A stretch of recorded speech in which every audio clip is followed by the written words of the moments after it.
बिस्मिल्लाहिर्रहमानिर्रहीम। अस्सलाम वालेकुम। मैं सरवत वलीम हूँ। आप लोग मेरा यूट्यूब चैनल इस वक्त देख रहे हैं। पैमरा की तरफ से नए अहकामात जारी हुए हैं कि इमरान खान साहब की तकरीर को बराह रास्त नशर नहीं किया जा सकता। उसकी वजह उनकी उस तकरीर को ठहराया जा रहा है या माजी के बयानात को लेकर ये बात की जा रही है, क्योंकि इमरान खान साहब ने शहबाज गिल के साथ इजहार यकजहती के लिए जो रैली मुनक़्क़िद की उसकी सरबराही की। F9 पार्क तक गए लोगों को लेकर, और उसमें उन्होंने ना सिर्फ मुअज़्ज़ज़ मजिस्ट्रेट साहिबा का नाम लिया, बल्कि उन्होंने इस्लामाबाद के हवाले से, इस्लामाबाद पुलिस के हवाले से बात की, IG DIG के हवाले से बात की उन्होंने, और मुक़दमात के हवाले से जो बज़ाहिर कहा गया कि धमकाया गया कि मुक़दमात आप लोगों के ऊपर बनाए जाएंगे, सुप्रीम कोर्ट से रुजू किया जाएगा। ये वो सारी चीज़ें इमरान खान साहब की मुद्दा बनाकर अब ये कहा गया है कि कोई भी मीडिया हाउस इनकी तकरीर को बराह रास्त नशर नहीं कर सकता जब तक कि उसका अप्रूवल नहीं हो जाता, जब तक उस तकरीर को या उस खिताब को एडिट नहीं कर दिया जाता। कोई भी मीडिया हाउस नहीं करेगा। अगर कोई मीडिया हाउस करेगा तो बराबर की एक और धमकी आई है कि अगर कोई मीडिया हाउस इस किस्म के काम करेगा या उनकी तकरीर को बराह रास्त नशर करने की कोशिश करेगा तो उसके साथ वही सलूक होगा जो एक निजी TV चैनल के साथ इस वक्त हुआ है, हो रहा है और न जाने कब तक होता रहेगा। ज़ुबानबंदी किसी की नहीं की जा सकती। एक शख्स जिसके ऊपर ये इल्ज़ाम आयद हो रहा है कि वो आवाम को उकसा रहा है, बगावत पर उकसा रहा है, एक ऐसा शख्स जिस पर यह इल्ज़ाम आयद हो रहा है कि वो इदारों के दरमियान टकराव की वजह बन रहा है, एक ऐसा शख्स जिसका एक ही मुतालबा है कि आम इंतखाबात हो जाने चाहिए, वो आम इंतखाबात जो उस शख्स के दौरे इक़्तिदार में रहते हुए 2023 तक होना थे, मगर अब 2023 से पहले उसकी डिमांड की जा रही है।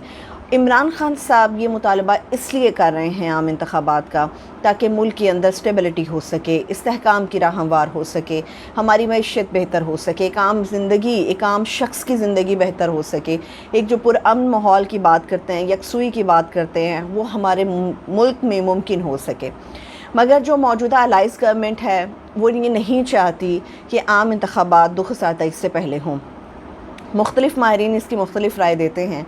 कुछ का ये ख़्याल है कि जो अक्सरियत है, अक्सरियत माहिरीन की ये बात करती है कि इमरान खान साहब की मकबूलियत इस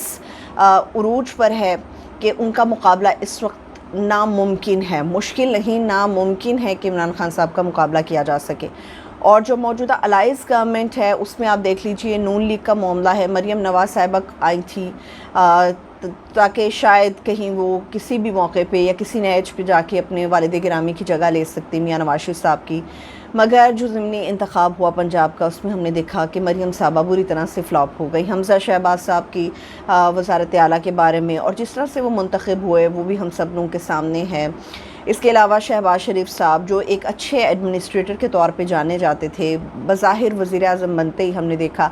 कि वो भी बेबस नज़र आए और कहा जाए कि फ्लॉप हो गए। अब इस तरह से प्रोपेगेंडा बन रहा है कि इमरान खान साहब को किसी तरह से टेक्निकल नॉकआउट किया जा सके। मियां नवाज शरीफ साहब की वतन वापसी के रास्ते हमवार नहीं हो सकते। ये जो ख़बर या गर्द उड़ाई गई थी कि नवाज शरीफ साहब वतन की मोहब्बत में या आवाम की मोहब्बत में पाकिस्तान आ रहे हैं, सितंबर के महीने की डेडलाइंस दी जा रही थी, तो असल हकीकत ये है कि बरतानिया के साथ पाकिस्तानी गवर्नमेंट ने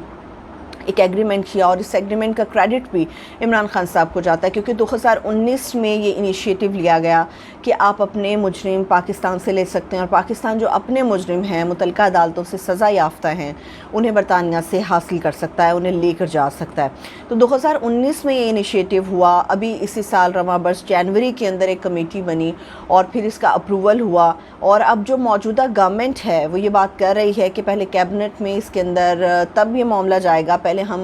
बरतानिया के साथ कुछ मामलात के ऊपर बातचीत करेंगे, फिर कैबिनेट में अप्रूवल के लिए लेकर जाएंगे, उसके बाद इस एग्रीमेंट को जो है या इस मुआहदे का इत्तलाक हम पाकिस्तान के अंदर कर सकेंगे। एनी हो, तो मियां नवाज शरीफ साहब की जितनी भी अपीलें थी इस वक्त वहाँ पर बरतानिया की अदालतों में तमाम की तमाम मुस्तरद हो गई हैं। अब वो मजबूरी के तहत पाकिस्तान आएँ तो आएँ, वो वतन की मोहब्बत में नहीं आ रहे। और दूसरा ये भी नामुमकिनात में नज़र आता है कि नवाज शरीफ साहब पाकिस्तान आ जाएं। मुमकिन है कि वो किसी दूसरे मुल्क में चले जाएं, वहाँ पर अपना डेरा बसा लें, वहाँ पर कुछ अरसा क़याम करें। पाकिस्तान आने के लिए भी रास्ता हमवार नहीं, क्योंकि जो चीज़ें सामने आ रही हैं कि मियां नवाज शरीफ साहब को वतन वापसी के लिए उन तमाम मुकदमात से बरी होना होगा जिनमें वो सज़ा याफ्ता हैं, اور اس کے بارے میں جاوید لطیف صاحب کی سٹیٹمنٹ بھی ہمارے سامنے ہے، جنہوں نے یہ کہا کہ ہم نواز شریف صاحب وطن تو واپس آئیں گے مگر ہم انہیں جیل نہیں جانے دیں گے۔ تو یہ ایک کھلی کتاب کی طرح ہے کہ نواز شریف صاحب اگر وطن واپس آتے ہیں تو انہیں مقدمات کا سامنا بھی کرنا پڑے گا اور انہیں سزا اپنی بھگتنے کے لیے یا کاٹنے کے لیے جیل میں بھی یا جیل کی سلاخوں کے پیچھے جانا پڑے گا۔ اینی ہاؤ، اب عمران خان صاحب کی جو ڈیمانڈ ہے عام انتخابات کی، وہ بالکل درست ہے۔ ہمارے سامنے ہے کہ ہماری معیشت کی کتنی بری اور بدترین حالت ہے، ہماری معیشت اتنی گر چکی ہے کہ ہمارے ملک کی کرنسی ڈی ویلیو ہوتی چلی جا رہی ہے، ڈالر مسلسل اوپر چلتا جا رہا ہے۔ ایک عام آدمی اتنا فرسٹریٹ ہے کہ اپنی فرسٹریشن کو وہ کسی نہ کسی طریقے سے نکال رہا ہے۔ ایک پورے معاشرے کے اندر ہجان کی سی کیفیت ہے، اور اس کی ریسنٹ ایگزامپلز ہم دیکھ بھی رہے ہیں۔ کہیں پر گینگ ریپس ہو رہے ہیں،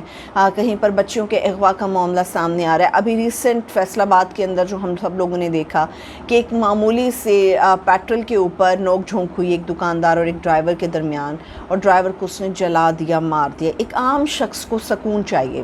ایک عام شخص کو 2 وقت کی روٹی چاہیے، ایک عام شخص کو سیاست سے کوئی لینا دینا نہیں ہے جس میں آپس میں یہ سیاسی گفتگو کرتے رہیں، سیاسی بیان بازیاں کرتے رہیں، مگر ملک اور عوام کا بھلا اس طرح سے نہ ہو سکے۔ اور جہاں تک ملک کی بنیادوں کو مضبوط کرنے کی بات ہے تو تمام ادارے اپنی اپنی جگہ پہ اپنا اپنا کام کر رہے ہیں، اور تمام اداروں کی مضبوطی کے ساتھ ہی پاکستان کی مضبوطی ممکن ہے۔ یہ نہیں ہو سکتا کہ ہماری سیاسی جماعتیں کمزور ہوں تو ملک میں استحکام آ جائے، یہ نہیں ہو سکتا کہ ہمارے ادارے کمزور ہوں تو ہمارے ملک میں استحکام ہو جائے۔ ہمارے اداروں کی مضبوطی بھی لازم ہے اور سیاسی جماعتوں کا رول بھی بہت اہم ہے، لیکن یہ ایک سرخ لکیر جو کھینچ دی گئی ہے عمران خان صاحب کے آس پاس یا ان کے آگے، ایک سرخ لکیر کھینچ دی گئی ہے جس کو کراس نہیں کرنے دیا جائے گا، اور جو ان کے مطابق متعلقہ اداروں کے مطابق وہ سرخ لکیر پاکستان میں بغاوت یا غداری کے حوالے سے گردانی جا رہی ہے۔ تو ہمیں ان تمام لیڈروں کو اپنے سامنے رکھنا چاہیے جو آج بھی اس سرخ لکیر کو کراس کرتے ہیں، بات کرتے ہیں، باوجود اس کے کہ وہ الائنس کے اندر شامل ہیں، باوجود اس کے وہ یہ بات جانتے ہیں کہ کس طرح سے گورنمنٹ ان لوگوں کے ہاتھ آئی۔ تو ہمیں یہ دیکھنا چاہیے کہ عام انتخابات جس سے ملک کے اندر استحکام ہو سکتا ہے اس کو یقینی بنایا جائے۔ اب جو موجودہ گورنمنٹ ہے وہ اپنی نامقبولیت کا اس طرح سے حل نکال رہی ہے، یہ سوچ رہی ہے کہ کچھ اس طرح سے اسٹریٹجیز کو اپنایا جائے کہ 2023 کے اندر بھی اگر عام انتخابات ہوتے ہیں تو کچھ نہ کچھ پاپولیرٹی یا کچھ نہ کچھ مقبولیت کا گراف ان کا اوپر جائے، کیونکہ جیسے میں نے پہلے کہا کہ عمران خان صاحب کا مقابلہ کرنا اب ناممکن ہو گیا ہے، اور انتخابات کے اس پورے پروسیس کو جتنا زیادہ ڈیلے کیا جائے گا اتنا زیادہ نقصان نہ صرف ہماری سیاسی جماعتوں کو ہوگا، ہمارے ریاستی اداروں کو ہوگا اور ہماری عوام کا بھی ہوگا۔ تو ہمیں اگر استحکام چاہیے، ہمیں ایک عام خوشحال زندگی چاہیے کسی کی بھی، ہمیں اپنے ملک کی بنیادوں کو مضبوط کرنا ہے، یا ہمیں دنیا کے مقابلے میں آگے بڑھ کر چلنا ہے، تو اس کے لیے ضروری ہے کہ عام انتخابات جتنا جلد ہو سکے ان کا انتخاب ہو جانا چاہیے، ان میں تاخیر نہیں کرنی چاہیے تاکہ اس سے پاکستان کے اندر اسٹیبلٹی ہو۔ اپنا بہت سا خیال رکھیں، میرا ولاگ پسند آیا اور اسے لائک کریں، میرے چینل کو سبسکرائب کریں۔ خدا حافظ۔